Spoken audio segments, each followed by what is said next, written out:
ஒரு அழகான கிராமம். அந்த அழகான கிராமத்தில் ஒரு அழகான விவசாயி இருந்தார். விவசாயி மாடு, ஆடு, நாய், கோழி ஆகியவற்றோடு மகிழ்ச்சியாக வாழ்ந்து வந்தார். ஒரு நாள் அவர் வாழ்ந்த வாழ்க்கையை நினைத்து பார்த்தார். அப்பொழுது ஒரு நாள் அவர் வயலில் உழவு செய்ய மாட்டை அழைத்து சென்றார்.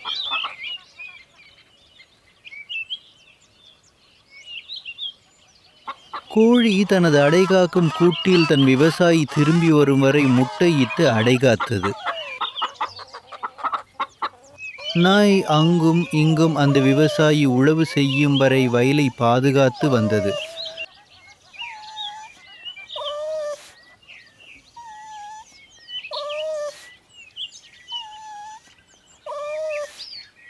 விவசாயி உழவு செய்து வேர்த்து விறுவிறுத்து போனார். பின்பு அவர் வீடு திரும்பினார். பின்பு மகிழ்ச்சியோடு மாட்டிற்கு உணவு அளித்தார். அந்த நாள் இனிய நாளாக மாறியது. அதை நினைத்து மகிழ்ந்தார். மாடு, ஆடு, கோழி, நாய் ஆகியவற்றிற்கு நன்றி தெரிவிக்கும் விதமும் சூரியனிடம் வேண்டினார். மாலை பொழுதில் சூரியனைக் கண்டு வணங்குவார். இந்த வீடியோ பிடித்திருந்தால் லைக் மற்றும் சப்ஸ்கிரைப் பண்ணுங்க.